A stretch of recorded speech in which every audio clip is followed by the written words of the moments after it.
Você já parou para pensar que a sua insegurança foi construída?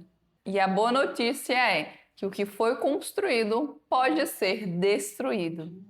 A insegurança geralmente é sobre quem você decidiu que era em uma época da qual você não tinha maturidade para pensar que muito do que você pode ter vivenciado, do que pode ter sido dito para você ou do que você sentiu, não representava e não representa quem você é de fato.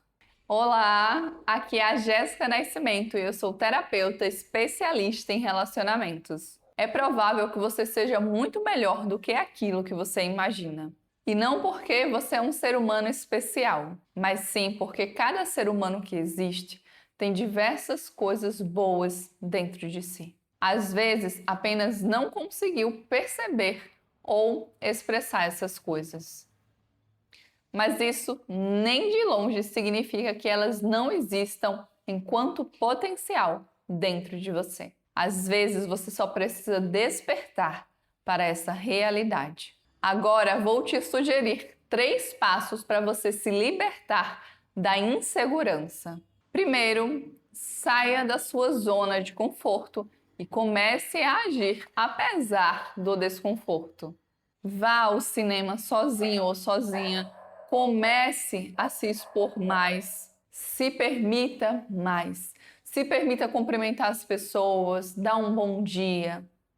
Se permita fazer aquilo que te gera um certo desconforto, mas que você sabe que vai te ajudar. Cumprimente a pessoa que vai estar no caixa do supermercado. Cumprimente olhando para a pessoa. Boa tarde, tudo bem? Quando estiver na fila, puxe assunto com alguém que está na fila. Sobre uma coisa aleatória que você percebeu talvez naquele momento. Sobre algo que te chamou a atenção, que você achou interessante. Se você de fato quer deixar de ser uma pessoa insegura, você precisa começar a se lançar no novo, se lançar naquilo que para você muitas vezes vai ser desconfortável. Começar você iniciando uma interação com alguém, ao invés de apenas responder quando as pessoas falam com você. Se permitir dizer mais a sua opinião, independente se você tem medo do julgamento. Fazer o que precisa ser feito, mesmo que te gere um certo desconforto. A insegurança, ela não te abandona. É você que tem que enfrentar ela. E conforme você vai enfrentando, ela vai diminuindo, porque você percebe que você está seguro ou segura, que está tudo bem. Que você pode ser quem você é, que você pode se expressar. Às vezes o seu medo de se expressar está em alguma situação vexatória que você passou no passado. E aí você se prende. Porque inconscientemente ou às vezes conscientemente aquela situação está lá e está te impedindo de fazer o que precisa ser feito. Só que essa situação, essa carga emocional que você dá ou o significado que você dá para uma determinada situação não vai mudar, não vai diminuir a intensidade enquanto você não começar a se lançar no desconhecido. Enquanto, inclusive, mentalmente, você não imaginar aquilo que você precisa fazer. Porque às vezes o primeiro passo vai ser esse. Às vezes realmente você está num nível muito travado ou travado e você não consegue dar esse passo de se lançar no desconfortável no mundo real. Então começa aqui. E aí você mentaliza, você imagina. E isso vai te dando mais força para você fazer na vida real. É como se aqui você ensaiasse. E na vida real você fizesse aquilo que precisa ser feito, você se apresentasse de fato. Então o que hoje você pode fazer que vai te tirar da sua zona de conforto é cumprimentar o motorista no ônibus, se for, faz isso. É olhar mais as pessoas nos olhos, faz isso. Você, melhor do que ninguém, vai poder definir aquilo que você sente que precisa fazer. E conforme você se permite fazer, apesar do desconforto, apesar do medo, mais a sua insegurança vai diminuindo e você vai começando a ter uma autoconfiança em você. E você vai começando a confiar em você, inclusive a aumentar a sua autoestima. Ou seja, uma coisa que você quer resolver, a insegurança, vai influenciar em várias outras questões. Sabe-se lá quantas portas, quantas oportunidades podem se abrir na sua vida quando você se permitir se expor. Me conta aqui nos comentários o que é que você decide fazer para sair da zona de conforto e se lançar no desconfortável, para ir vencendo essa insegurança. Para que você perceba que muitas vezes daquilo que você está evitando, aquilo que você está tendo medo, é exatamente o que você estava precisando fazer para se libertar. 2. Pare de se comparar. Quando você se compara com alguém, muitas vezes o que você está fazendo é apenas destacar aquilo que você considera que o outro tem, que é muito bom e que você não tem. Muitas vezes é isso. Ou que você acredita que não tem, porque às vezes você tem em potencial, se for alguma característica, por exemplo, alguma habilidade, você apenas ainda não desenvolveu. Então você olha, se compara, nossa, fulano, cicrano, sendo que você nem sabe como é a vida da pessoa na realidade. Teve um vídeo que eu gravei, inclusive, recentemente sobre essa questão de parar de se comparar. Eu vou deixar aqui nos cards, caso você tenha interesse em assistir depois.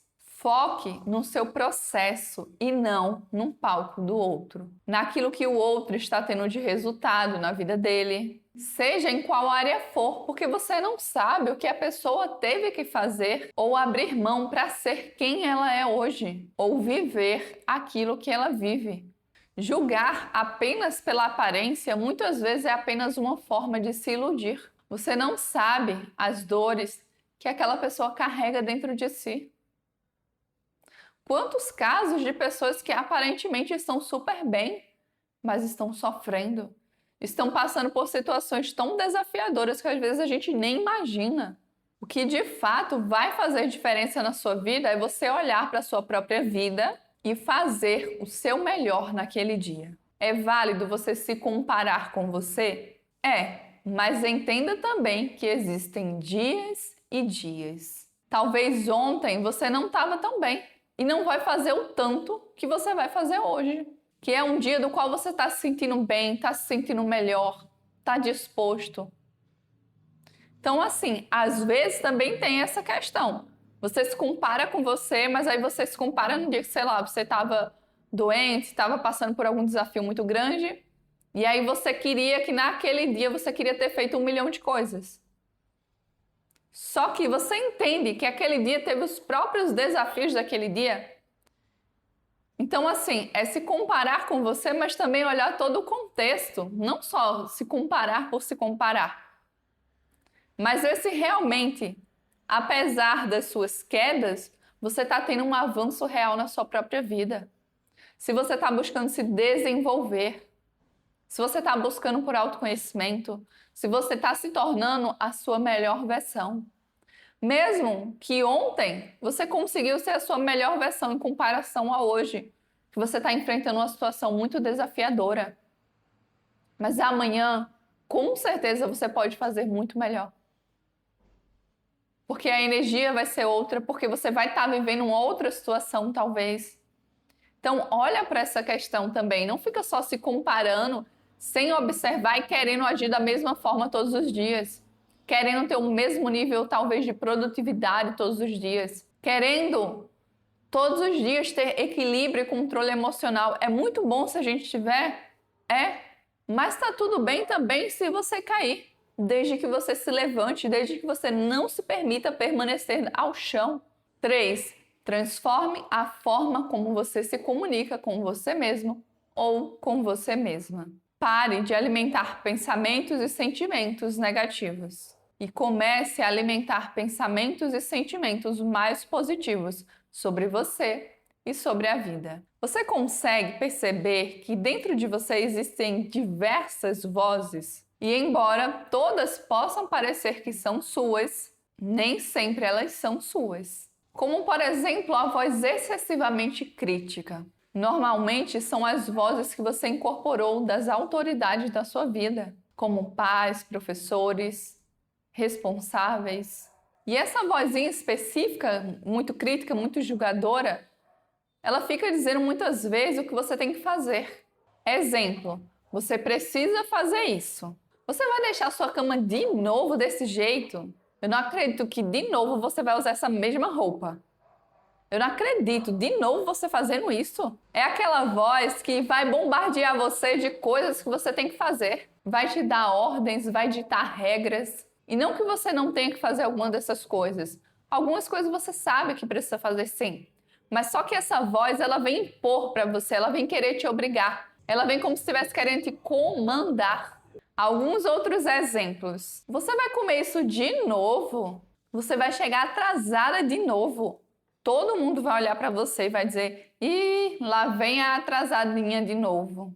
Então, percebe? Essa voz é uma voz mais julgadora, mais crítica, mais de dar ordem. E normalmente essa voz, ela não é sua, você foi incorporando essa voz ao longo da sua vida através das autoridades, das pessoas que foram autoridades na sua vida. Além disso, essa voz muito crítica, ela também pode vir da cultura, daquilo que é considerado como certo ou errado. Também pode vir da forma como os nossos pais demonstravam os sentimentos deles.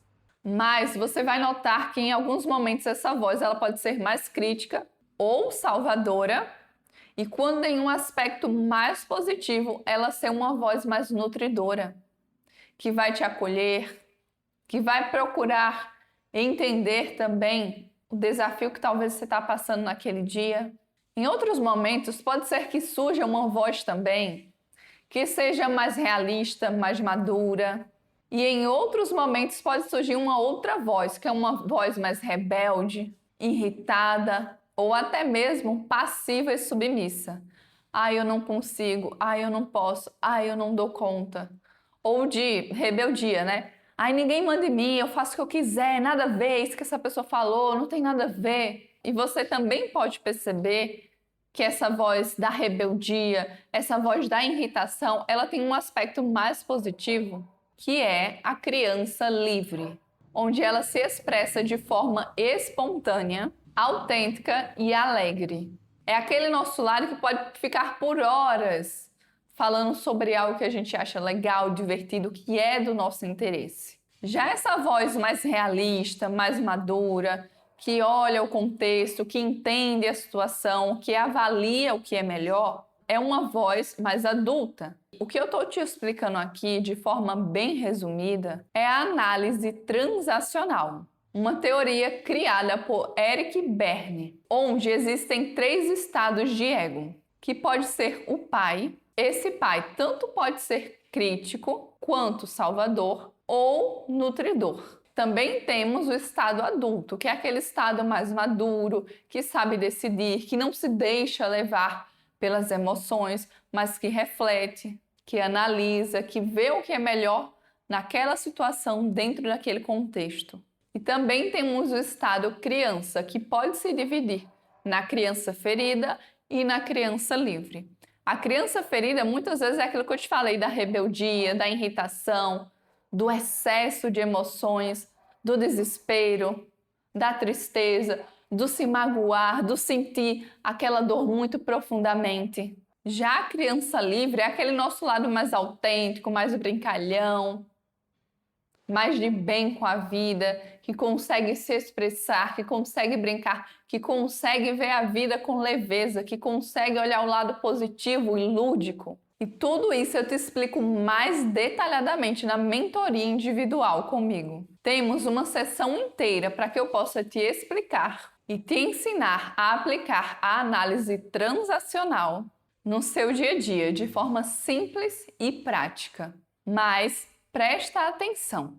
O que você precisa saber agora é o seguinte: se você sabe que tem diversas vozes e que muitas vezes você pode sofrer por causa dessas vozes, o que você precisa fazer é começar a trazer o seu estado adulto para intermediar o pai crítico e a criança ferida. Ou para ver o que é melhor se fazer quando a criança ferida ou o pai crítico surgem de forma desenfreada. Então, tudo isso, no final das contas, é você aprender a se acolher e a intermediar as vozes que surgem na sua mente e saber decidir o que de fato vai ser melhor, enxergando a situação de um lugar adulto, não reprimindo ou rejeitando algo, nem mesmo a insegurança ou o medo, mas acolhendo, refletindo com maturidade e tomando decisões mais assertivas,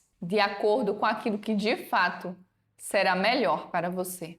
Se quiser a minha ajuda profissional como terapeuta especialista em relacionamentos, o meu contato vai estar aqui na descrição desse vídeo. Eu espero que de alguma forma esse vídeo tenha te ajudado. Muito obrigada por ter assistido esse vídeo até aqui. Foi um prazer muito grande ter sua companhia aqui comigo hoje. Eu te vejo no próximo passo dessa jornada. Um beijo para você e tchau!